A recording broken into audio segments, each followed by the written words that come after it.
प्यारे दोस्तों नमस्कार। और दोस्तों चलिए बढ़ते हैं और हिंदी साहित्य के इतिहास के बहुत ही महत्वपूर्ण प्रश्नोत्तर का अध्ययन करें। दोस्तों लगातार हम अगर प्रश्न पढ़ते रहेंगे तो एक दिन हम इस स्तर पर पहुंच जाएंगे कि हमारी तैयारी है वो हर एग्जाम को पास करने के काबिल हो जाएगी। चलिए दोस्तों बढ़ते हैं और पढ़ते हैं। पृथ्वीराज रासो के लघुत्तम रूपांतरण में अध्यायों का क्या नाम रखा गया है? तो जैसा कि हम देखते हैं कि पृथ्वीराज रासो के 3 रूपांतरण हमें मिलते हैं। एक है वृहत रूपांतरण, दूसरा है मध्यम रूपांतरण और तीसरा है लघुत्तम रूपांतरण। वृहत रूपांतरण में अध्यायों का नाम समय रखा गया है और मध्यम रूपांतरण में अध्यायों का नाम प्रस्ताव रखा गया है और लघुत्तम रूपांतरण में अध्यायों का नाम खंड रखा गया है। ठीक है, नेक्स्ट क्वेश्चन देखते हैं। पृथ्वीराज रासो की अब तक कितनी प्रतियां उपलब्ध हुई हैं? पृथ्वीराज रासो की अब तक कितनी प्रति उपलब्ध हुई हैं? तो 7 प्रतियां अब तक उपलब्ध हुई हैं पृथ्वीराज रासो की। नेक्स्ट क्वेश्चन है, पृथ्वीराज रासो की किस प्रति में इच्छिनी विवाह का वर्णन है? कौन सी प्रति ऐसी है जिसमें इच्छिनी विवाह का हमें वर्णन देखने को मिलता है, चित्रण देखने को मिलता है? तो वो है लघुत्तम प्रति में। नेक्स्ट क्वेश्चन, पृथ्वीराज रासो की बड़ी लड़ाई नामक अध्याय में किसका वर्णन किया गया है? बड़ी लड़ाई नामक अध्याय में किसका वर्णन किया गया है? तो पृथ्वीराज व साबुद्दीन गोरी के मध्य हुए युद्ध का वर्णन किया गया है। पृथ्वीराज व साबुद्दीन गोरी के मध्य जो युद्ध हुआ था उसका चित्रण किया गया। अगला क्वेश्चन हम देखते हैं, पृथ्वीराज रासो में कौन कौन से रसों का प्रयोग किया गया है? पृथ्वीराज रासो में कौन कौन से रसों का प्रयोग किया गया है? तो इसका उत्तर है वीर और श्रृंगार रस का प्रयोग किया गया है। वीर रस का और श्रृंगार रस का प्रयोग किया गया है। नेक्स्ट क्वेश्चन, पृथ्वीराज रासो के रेवा तट समय में किसका वर्णन किया गया है? तो पृथ्वीराज रासो का जो रेवा तट समय या अध्याय है उसमें किसका वर्णन किया गया है? उसमें वर्णन किया गया है, जैसा कि आप जानते हैं, पृथ्वीराज और सुल्तान साबुद्दीन के मध्य हुए युद्ध का चित्रण किया गया है। पृथ्वीराज और सुल्तान साबुद्दीन के मध्य जो युद्ध हुआ उसका चित्रण देखने को मिलता है। अगला क्वेश्चन हम देखते हैं, पृथ्वीराज रासो का सबसे बड़ा समय कौन सा है? सबसे बड़ा समय या अध्याय कौन सा है? कन्नौज युद्ध है पृथ्वीराज रासो का सबसे बड़ा समय माना जाता है। नेक्स्ट क्वेश्चन की तरफ बढ़ते हैं, कन्नौज युद्ध में किसका वर्णन किया गया है? कन्नौज युद्ध जो अध्याय है उसमें किसका वर्णन किया गया है? इसमें कन्नौज के राजा जयचंद से युद्ध का चित्रण किया गया है। कन्नौज के राजा जयचंद से जो युद्ध हुआ उसका चित्रण कन्नौज युद्ध में किया गया। दादू दयाल जी का जन्म कब हुआ? दादू दयाल जी का जन्म सन 1658 में संत दादू दयाल जी का जन्म हुआ था, सन 1658 में। नेक्स्ट क्वेश्चन अपना, संत दादू दयाल रामानंद किस शिष्य परंपरा में किस क्रम पर थे? संत दादू दयाल रामानंद की शिष्य परंपरा में किस क्रम पर थे? तो 6वें क्रम पर थे ये। आगे बढ़ते हुए पढ़ते हैं, संत दादू दयाल के गुरु का क्या नाम था? बुढ़न था संत दादू दयाल के गुरु का नाम। नेक्स्ट क्वेश्चन की तरफ बढ़ते हैं, संत दादू दयाल का जन्म कहाँ पर हुआ? अहमदाबाद गुजरात में संत दादू दयाल का जन्म हुआ था। नेक्स्ट क्वेश्चन, दादू दयाल का मूल नाम क्या था? दादू दयाल का मूल नाम क्या था? ऐसा माना जाता है कि उनका मूल नाम महाबली था। मूल नाम क्या था? महाबली।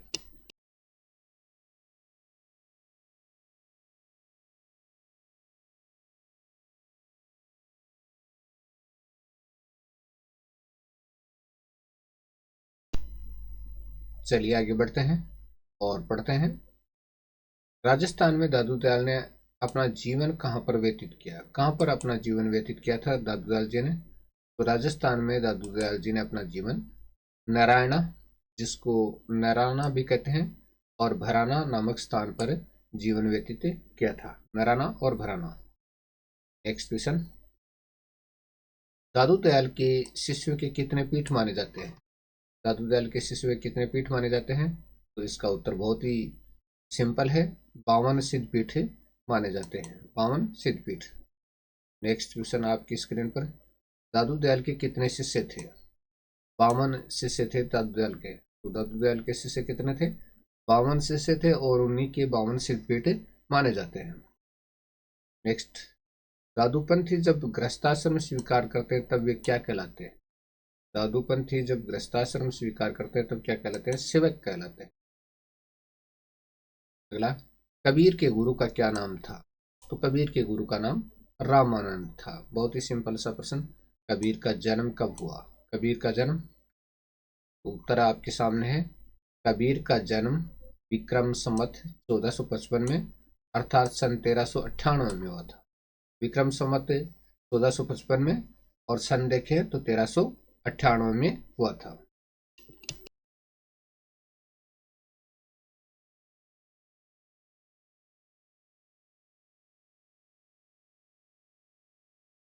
कबीर का जन्म कहाँ पर हुआ था? तो कबीर का जन्म है वो कहाँ पर हुआ था? कबीर का जन्म दोस्तों काशी में हुआ था। कबीर का जन्म कहाँ पर हुआ? काशी में। कबीर का देहावसान कब हुआ? देहावसान विक्रम संवत 1575 में हुआ था कबीरदास जी का देहावसान। नेक्स्ट क्वेश्चन की तरफ बढ़ते हैं। कबीर का देहावसान कहाँ पर हुआ था? तो कबीर का देहावसान कहाँ पर हुआ था? मगहर में कबीर जी का देहावसान हुआ था। मगहर नामक स्थान है और वहां पर कबीरदास जी का देहावसान हुआ था, ऐसा माना जाता है। ठीक है जी, आगे बढ़ते हैं और पढ़ते हैं। चलिए, कबीर की भाषा का क्या नाम था? कबीर की भाषा का नाम क्या था? कबीर की भाषा को शदोकड़ी भाषा कहा जाता है। कबीर की भाषा का क्या नाम था? शदोकड़ी। नेक्स्ट क्वेश्चन की तरफ बढ़ते हैं। कबीर की वाणियां किसमें संकलित हैं? कि कबीर दास जी की जो वाणी है वो कौन से ग्रंथ में संकलित है? तो बीजक में संकलित है। बीजक नाम के ग्रंथ में संकलित है। चलिए नेक्स्ट क्वेश्चन। कबीर की रचनाओं का संकलन किसने किया? कबीरदास जी खुद पढ़े लिखे नहीं थे। उन्होंने खुद अपने बारे में लिखा था कि मसीह कागज छुओ नहीं, कलम गही नहीं हाथ। उनके शिष्य धर्मदास ने कबीर की रचनाओं का संकलन किया था। अगला क्वेश्चन देखते हैं। भक्ति काल के निर्गुण ज्ञानाश्रय शाखा के प्रतिनिधि कवि का नाम बताइए। भक्ति काल के निर्गुण ज्ञानाश्रय शाखा के प्रतिनिधि कवि का क्या नाम था? तो ये नाम था कबीरदास। ठीक है जी, आगे बढ़ते हैं और बहुत ही शानदार प्रश्न पढ़ते हैं। राम भक्त तुलसीदास जी का जन्म कब हुआ? तो राम भक्त तुलसीदास जी का जन्म कब हुआ? विक्रम संवत 1589 में तुलसीदास जी का जन्म हुआ था। विक्रम संवत है और अगर सन के रूप में देखें तो आप जो याद कर आपने जो याद कर रखा है वही आएगा। ये विक्रम संवत में आपके सामने है। तुलसीदास जी का जन्म कहाँ पर हुआ? तुलसीदास जी का जन्म, तुलसीदास जी का जन्म उत्तर प्रदेश के बांदा जिले के राजापुर गांव में हुआ था। तुलसीदास जी का जन्म। ठीक है, ये प्रश्न लगभग आपको आते हैं। तुलसीदास जी के पिताजी का क्या नाम था? तुलसीदास जी के पिताजी का नाम आत्माराम दुबे था। ठीक है, आत्माराम दुबे था तुलसीदास जी के पिताजी का नाम। Next question. तुलसीदास जी की माता जी का क्या नाम था? तुलसीदास जी की माता जी का नाम हुलसी था। Next question. तुलसीदास जी का विवाह किससे हुआ था? रत्नावली से हुआ था तुलसीदास जी का विवाह। इनसे रत्नावली से। तो ये बहुत ही सिंपल प्रश्न चल रहे हैं। तुलसीदास जी का देहावसान कब हुआ? देहावसान 1680 में काशी के गंगा घाट पर इनका देहावसान हुआ था 1680 में। अगला क्वेश्चन है। सूफी काव्य धारा का प्रमुख प्रेमाख्यानक काव्य माना जाता है। तो सूफी काव्य धारा का प्रमुख प्रेमाख्यानक काव्य माना जाता है, उसका नाम है चंदायन। कौन सा माना जाता है? चंदायन। ठीक है, चंदायन की रचना किसने की थी? चंदायन की रचना मुल्ला दाऊद ने की थी। चंदायन की रचना। नेक्स्ट, चंदायन के प्रथम संस्करण का क्या नाम दिया गया? चंदायन नाम दिया गया था प्रथम संस्करण का। ठीक है जी, आगे बढ़ते हैं। चंदायन के द्वितीय संस्करण को क्या नाम दिया गया? चंदायन का जो दूसरा संस्करण था उसको क्या नाम दिया? लोर कहा नाम दिया गया था। चंदायन के दूसरे संस्करण का नाम लोर कहा। चलिए, चंदायन की नायिका का क्या नाम था? चंदायन की नायिका का नाम चांद था। आगे बढ़ते हैं। चांद की माता का क्या नाम था? महारानी फूला देवी था चांद की माता का नाम। चलिए, महारानी फूला देवी किसकी रानी थी? राय महर सहदेव की रानी थी। राय महर सहदेव की रानी थी। चलिए, चांद का विवाह किसके साथ हुआ? चांद का विवाह रामजीत के पुत्र बामन के साथ हुआ था। रामजीत के पुत्र बामन के साथ हुआ था। तो ये चंदाइन के संबंध, चंदाइन से संबंधित प्रश्न है। चांद का विवाह किया गया तब वह कितने वर्ष की थी? 4 वर्ष की थी। तो ऐसे पूछ लिया जाता है कि जब ढोला का विवाह किया गया तो वो कितने वर्ष का था। ऐसे प्रश्न पूछ लिए जाते हैं। चलिए, चांद की भेंट बावन से कितने वर्ष तक नहीं हो सकी? 12 वर्ष तक नहीं हो सकी थी। नेक्स्ट क्वेश्चन, चंद्रावल का गीत सुनकर रायपुर के राजा रूपचंद ने क्या किया? चंद्रावल का गीत सुनकर के रायपुर के राजा रूपचंद ने क्या किया था? क्या किया था भाई? चलिए आगे देखते हैं। ये एक स्थान है। गोबर की तरफ कूच किया और विवाह का प्रस्ताव स्वीकार न होने पर युद्ध प्रारंभ कर दिया। चलिए, रूपचंद से युद्ध के समय राय सहदेव ने अपनी सहायता के लिए किसको आमंत्रित किया? रूपचंद से युद्ध के समय राय सहदेव ने अपनी सहायता के लिए किसको आमंत्रित किया था? तो लोरक को उन्होंने आमंत्रित किया था। चंदा ने प्रथम बार लोरक को कब देखा? चंदा ने प्रथम बार लोरक को कब देखा? जब वह हाथी पर बैठा था तो उसको देखकर मूर्छित हो गई थी। चांद को देखकर कौन मूर्छित हो गया? लोरिक चांद को देखकर मूर्छित हो गया था। लोरक की पहली पत्नी का क्या नाम था? लोरक की पहली पत्नी का नाम मैना था। चलिए, मैना ने किससे झगड़ा किया? मैना ने चांद के साथ झगड़ा किया था। नेक्स्ट क्वेश्चन, लोरक और चंदा किस प्रकार के कपड़े पहनकर घर से निकल गए थे? लोरक और चंदा किस प्रकार के कपड़े पहनकर घर से निकल गए थे? काले कपड़े पहन करके घर से निकल गए थे। चंदा को कितनी बार सर्प ने डस लिया? 2 बार चंदा को सर्प ने डस लिया था। ये हम जो चंदाइन है काव्य है उसकी जो कुछ प्रश्नोत्तरी देख रहे हैं। चंदाइन का काव्य का अंत दुखांत क्यों हो जाता है? लोरक की मृत्यु के कारण चंदाइन काव्य का अंत दुखांत हो जाता है। अगला क्वेश्चन, चंदाइन प्रेमाख्यान काव्य किसके विरह का वर्णन है? चंदाइन प्रेमाख्यान काव्य में किसके विरह का वर्णन है? मैना के विरह का वर्णन है। ये ध्यान से देखना, मैना के विरह का वर्णन है। नेक्स्ट, चंदाइन नामक रचना कब लिखी गई? चंदाइन नामक रचना विक्रम संवत 1436 के आसपास लिखी गई थी और हिजरी संवत 781 में ये रचना लिखी गई थी। ठीक है। नेक्स्ट, ध्रुव चरित्र, विचारमाला, सुदामा चरित्र के रचनाकार का नाम बताइए। ध्रुव चरित्र, विचारमाला, सुदामा चरित्र के रचनाकार कौन थे? तो इसके रचनाकार नरोत्तम दास थे। ध्रुव चरित्र के, विचारमाला के, सुदामा चरित्र के रचनाकार नरोत्तम दास थे। हिंदी साहित्य में सुदामा चरित्र नाम से लगभग कितनी रचनाएं मिलती हैं? हिंदी साहित्य में सुदामा चरित्र नाम से लगभग कितनी रचनाएं मिलती हैं? बहुत ही शानदार प्रश्न है।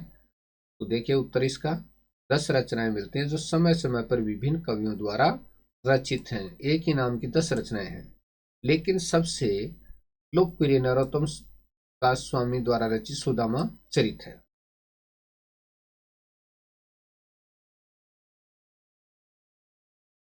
रास पंचाध्याय रचना में नंददास ने भक्ति का कौन सा स्वरूप प्रकट किया है? रास पंचाध्याय नंददास की रचना है और उसमें भक्ति का कौन सा स्वरूप प्रकट किया है? तो देखिएगा, रहस्य में भक्ति का स्वरूप प्रकट किया है। रहस्य में भक्ति का स्वरूप है वो प्रकट किया है। नंददास का भंवर गीत किस प्रकार का काव्य है? तो नंददास का भंवर गीत वो किस प्रकार का काव्य है? नंददास का भंवर गीत एक विरह काव्य है। विरह काव्य की श्रेणी में आता है। नंददास ने भंवर गीत काव्य की प्रेरणा किससे ली? नंददास ने भंवर गीत काव्य की प्रेरणा किससे ली थी? तो ये सूरदास से ली थी भंवर गीत काव्य की प्रेरणा। सहज प्रकाश किस संत कवियत्री द्वारा लिखित ग्रंथ है? तो ये सहजोबाई द्वारा लिखित ग्रंथ है सहज प्रकाश। चलो, सहजोबाई किसकी शिष्या थी? चरणदास की शिष्या थी सहजोबाई, चरणदास की। हिंदी साहित्य में ठाकुर नाम के कितने कवि हुए हैं? 3 कवि हुए हैं हिंदी साहित्य में ठाकुर नाम के। और बुंदेलखंड में जन्म लेने वाले ठाकुर नामक प्रसिद्ध कवि की रचना का नाम बताइए। बुंदेलखंड में जन्म लेने वाले ठाकुर नाम के प्रसिद्ध कवि की रचना का नाम बताना है अपने को। तो ये ठाकुर टसक है, ठाकुर टसक रचना थी। चलिए नेक्स्ट क्वेश्चन, बैरवे रामायण की रचना किसने की? तुलसीदास जी ने की थी बैरवे रामायण की रचना। तो ये ध्यान रखना दोस्तों, ये रचना तुलसीदास जी की है। कृष्ण गीतावली की रचना किसने की? तुलसीदास जी ने कृष्ण गीतावली की रचना की थी, तुलसीदास जी ने। नेक्स्ट क्वेश्चन, रहीम की मदनाष्टक रचना किस बोली में लिखी हुई है? तो रहीमदास जी की रचना थी मदनाष्टक, और वो कौन सी बोली में लिखी गई है? खड़ी बोली में लिखी गई है। अगला है, रहीम के दोहे कौन सी भाषा में लिखे गए हैं? ब्रज भाषा में लिखे गए हैं। रहीम के दोहे ब्रज भाषा में है। अगला क्वेश्चन, रहीम के बैरवे किस भाषा में लिखे गए हैं? तो रहीम के बैरवे कौन सी भाषा में है? अवधी भाषा में है बैरवे। यानी रहीम ने बैरवे छंद का जो प्रयोग किया है, बैरवे छंद में जो रचनाएं लिखी है वो कौन सी भाषा में है? अवधी भाषा में है। ठीक है ना। रास पंचाध्यायी की रचना किसने की? रहीम ने की थी रास पंचाध्यायी की रचना, और नंददास ने भी की थी दोस्तों। हम ऊपर नंददास की रचना भी पढ़ कर आए हैं। एक ही नाम की दो सुजान सागर किसकी रचना है?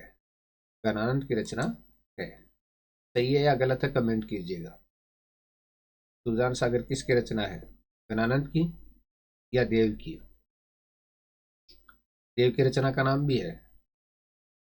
चलिए, सुजान सागर है या सुजान विनोद है, इनके भी देखना।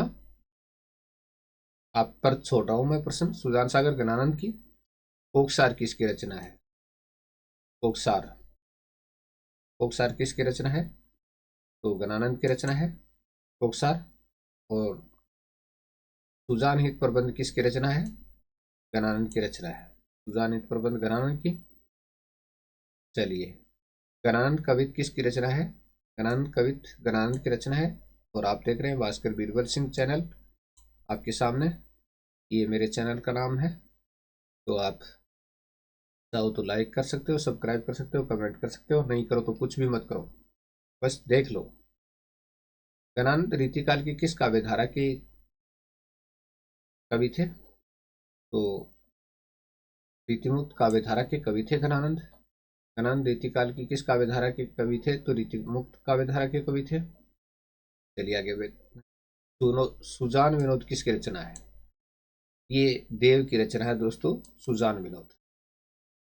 अब आपके सामने कंफ्यूज था वो सारा दूर हो गया होगा। सुजान विनोद देव की रचना है, और कुछ लोग ये मानते हैं कि सुजान विनोद घनानंद की रचना है। नहीं है, देव की रचना है। और ऊपर जिस रचना का हम जिक्र कर रहे थे वो किसकी रचना है? घनानंद की है। ठीक है ना। सेनापति की प्रसिद्धि का आधार उनकी कौन सी विशेषता है?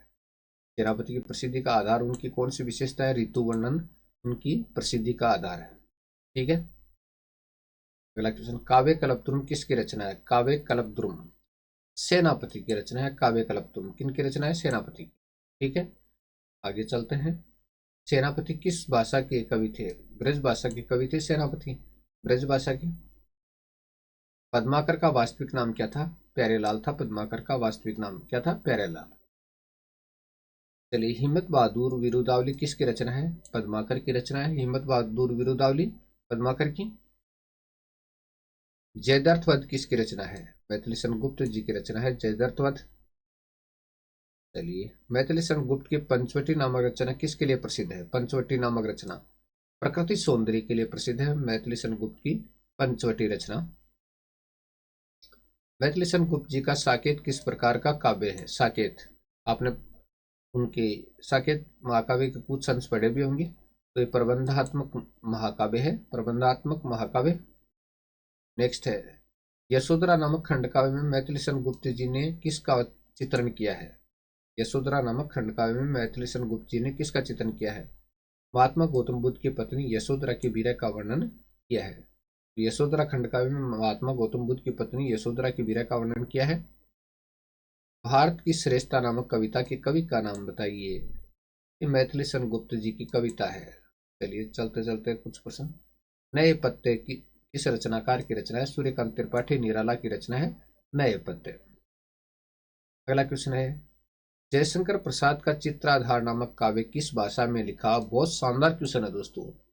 ब्रज भाषा में लिखा हुआ था चित्राधार काव्य। कौन सी भाषा में? ब्रज भाषा में। अपभ्रंश में राम काव्य के प्रथम कवि कौन थे? अपभ्रंश में स्वयंभू थे। अपभ्रंश में राम काव्य के प्रथम कवि। चलिए, गीति काव्य शब्द का सर्वप्रथम प्रयोग किसने किया? गीति काव्य शब्द का सर्वप्रथम प्रयोग करने वाले कौन थे? लोचन प्रसाद पांडे ने किया था। लोचन प्रसाद पांडे ने। चलिए नेक्स्ट क्वेश्चन, छायावाद की प्रथम कृति किसको माना जाता है? झरना को माना जाता है और ये जयशंकर प्रसाद की रचना है। झरना जयशंकर प्रसाद की रचना। अगला क्वेश्चन है, शुक्ल अनुसार छायावाद के प्रतिनिधि कवि कौन है? आचार्य रामचंद्र शुक्ल के अनुसार छायावाद के प्रतिनिधि कवि कौन है? तो ये है पंत, यानी सुमित्रा नंदन पंत को उन्होंने छायावाद का प्रतिनिधि कवि माना है, लेकिन प्रवर्तक नहीं माना है, ये ध्यान रखना। अगला है, मुक्त छंद का प्रयोग, मुक्त छंद के प्रयोगकर्ता कौन थे? तो हिंदी में मुक्त छंद के प्रयोगकर्ता निराला जी थे। जूही की कली में उन्होंने सबसे पहले मुक्त छंद का प्रयोग किया था। चलिए, सूर्यकांत त्रिपाठी निराला की प्रथम कविता का नाम बताइए। जूही की कली है। ठीक, आगे बढ़ते हैं। बहुत ही शानदार प्रश्न, जयशंकर प्रसाद की प्रथम काव्य कृति कौन सी है? उर्वशी। और रामधारी सिंह दिनकर की रचना का भी नाम उर्वशी था, और रामधारी सिंह दिनकर को उर्वशी रचना के लिए ज्ञानपीठ पुरस्कार मिला था। ठीक है, और जयशंकर प्रसाद की प्रथम काव्य रचना का नाम भी उर्वशी था। नेक्स्ट, जयशंकर प्रसाद की प्रथम छायावादी काव्य कृति कौन सी है? झरना है छायावादी काव्य कृति। और आगे बढ़ते हुए पढ़ते हैं, हिंदी में हिंदी साहित्य का इतिहास सबसे पहले किसने लिखा? हिंदी में हिंदी साहित्य का इतिहास सबसे पहले लिखने वाले कौन थे? ये थे शिव सिंह सेंगर। शिव सिंह सेंगर ने हिंदी में हिंदी साहित्य का इतिहास सबसे पहले लिखा था। नेक्स्ट क्वेश्चन, हिंदी साहित्य का आधा इतिहास किसने लिखा? यानी हिंदी साहित्य का आधा इतिहास नामक ग्रंथ लिखने वाले कौन थे? यानी उनका नाम क्या था, रचनाकार कौन थे? तो ये थे सुमन राजे थी। सुमन राजे ने लिखा था हिंदी साहित्य का आधा इतिहास। हिंदी साहित्य का आधा इतिहास सुमन राजे की रचना। चलिए नेक्स्ट क्वेश्चन देखते हैं क्या निकल कर आता है अपनी स्क्रीन पर। हिंदी साहित्य का संक्षिप्त इतिहास के लेखक कौन थे? हिंदी साहित्य का संक्षिप्त इतिहास के लेखक विश्वनाथ त्रिपाठी ने हिंदी साहित्य का संक्षिप्त इतिहास लिखा था। नेक्स्ट क्वेश्चन, हिंदी की पहली कहानी लेखिका का नाम बताइए। बहुत सिंपल से क्वेश्चन है ये, लगभग 100 क्वेश्चन हम पढ़ रहे हैं तो 100 में से 100 आपके सही होने चाहिए। पहली कहानी लेखिका बंगमहिला। ठीक है, बंगमहिला का मूल नाम राजेंद्र बाला घोष। प्रेमचंद के किस उपन्यास का पात्र सूरदास है? कौन से उपन्यास का पात्र सूरदास है? रंगभूमि उपन्यास का पात्र सूरदास था। ठीक है, बहुत ही अच्छे प्रश्न आपके सामने। सुमित्रा नंदन पंत की प्रथम कविता कौन सी है? सुमित्रा नंदन पंत की प्रथम कविता गिरजे का घंटा सुमित्रा नंदन पंत की प्रथम कविता है। चलिए नेक्स्ट क्वेश्चन, महादेव वर्मा की प्रथम काव्य कृति कौन सी है? निहार महादेव वर्मा की प्रथम काव्य कृति है। नेक्स्ट क्वेश्चन, प्रयोगवाद शब्द का प्रथम प्रयोग किसके द्वारा किया गया? प्रयोगवाद शब्द का सर्वप्रथम प्रयोग नंद दुलारे वाजपेयी ने किया था। प्रयोगवाद शब्द का सर्वप्रथम प्रयोग। चलिए, हिंदी की प्रथम मौलिक कहानी कौन सी है? मौलिक कहानी, हिंदी की प्रथम मौलिक कहानी कौन सी है? तो ये इंदुमती है और किशोरीलाल गोस्वामी द्वारा इसका लेखन किया गया, इंदुमती का। नेक्स्ट क्वेश्चन देखते हैं, हिंदी की प्रथम कहानी लेखिका कौन है? बंगमहिला राजेंद्र बाला घोष हैं। यानी बंगमहिला इनका उपनाम है, मूल नाम राजेंद्र बाला घोष है और इनकी कहानी का नाम है दुलाई वाली। हिंदी का प्रथम मौलिक नाटक कौन सा है? प्रथम मौलिक नाटक कौन सा है? तो हिंदी का प्रथम मौलिक नाटक नहुष है और ये गोपाल चंद्र गिरधर दास द्वारा विरचित है, जो कि भारतेंदु हरिश्चंद्र जी के पिताजी थे। ठीक है जी। पद्य में रचित हिंदी की प्रथम आत्मकथा कौन सी है? तो अर्धकथानक है और इसके रचनाकार बनारसी दास हैं। पद्य में लिखी गई है, पहली आत्मकथा है, नाम अर्धकथानक है। पहला क्वेश्चन देखते हैं, सिद्धू ने किस भाषा शैली की रचनाएं की हैं? सिद्धू ने किस भाषा शैली में रचनाएं की हैं? तो भाषा शैली थी संध्या। तो सिद्ध संतों की भाषा शैली कौन सी थी? संध्या भाषा शैली थी। Next question, doctor Ramkumar Verma ने संधि काल का समय माना है 750 से 1000 तक। डॉक्टर रामकुमार वर्मा ने संधि काल का समय 750 से 1000 तक माना है। चलिए, हिंदी साहित्य के प्रारंभिक काल को जय काल किसने कहा? जय काल। रमाशंकर शुक्ल रसाल ने हिंदी साहित्य के प्रारंभिक काल को जय काल कहा था। प्रारंभिक काल मतलब आदिकाल। चलिए, जूठन रचना का संबंध किस विधा से है? जूठन रचना का संबंध किस विधा से है? जूठन ओम प्रकाश वाल्मीकि की रचना है, प्रसिद्ध रचना है। आत्मकथा से, आत्मकथा है ये। चलिए आगे बढ़ते हैं, हिंदी का की प्रथम एकांकी का क्या नाम है? एक घूंट हिंदी की प्रथम एकांकी है। ठीक है। चलिए, गद्य में रचित हिंदी की प्रथम आत्मकथा कौन सी है? गद्य में रचित, पद्य तो वाली तो हम पढ़ रहे हैं। तो गद्य में रचित हिंदी की प्रथम आत्मकथा कौन सी है? स्वरचित आत्म स्वचरित आत्मचरित। स्वचरित आत्मचरित हिंदी की पहली आत्मकथा मानी जाती है जो गद्य में लिखी गई है। चलिए, हिंदी में प्रथम जीवनी कौन सी है? तो भक्तमाल है और इसके रचनाकार नाभादास है। ठीक है। पहला क्वेश्चन, हिंदी में प्रथम संस्मरण है, पहला संस्मरण कौन सा है हिंदी में? तो हिंदी का पहला संस्मरण है हरिओत जी का संस्मरण और इसके रचनाकार बाल मुकुंद गुप्त है।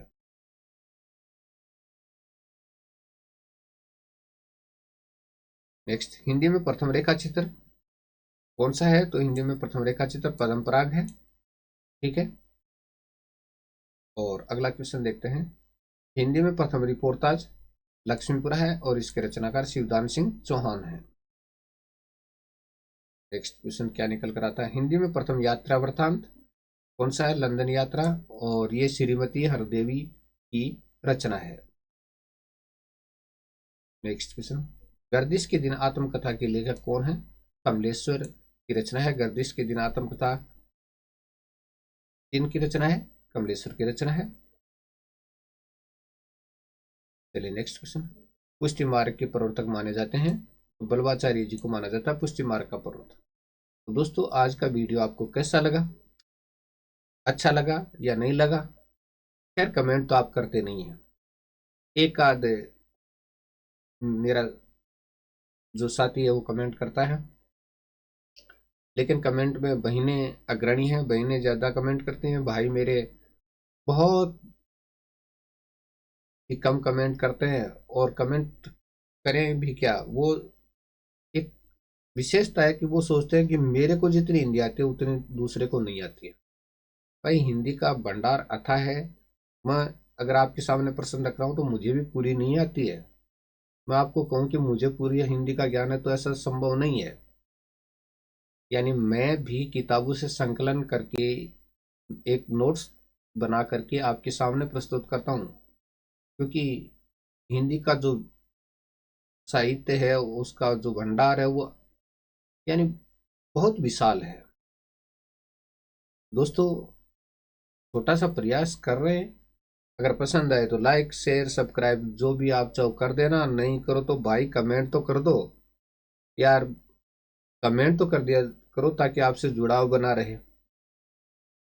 बाकी आपकी इच्छा है। हिंदी वाले गुरु जी जो भी पढ़ाते हैं सबके साथ ऐसा ही हो रहा है, मुझे मालूम है। भाई, यही स्थिति है कि आजकल हिंदी पढ़ता कौन है, बात यही है ना। अगर यहीं और सब्जेक्ट होता तो बात अलग होती, लेकिन बात हिंदी की है। चलिए, विराम देते हैं और आशा करते हैं कि आप कमेंट तो करेंगे, जब देखेंगे तब करेंगे, कोई बात नहीं है। बहुत बहुत धन्यवाद। शुभ रात्रि दोस्तों।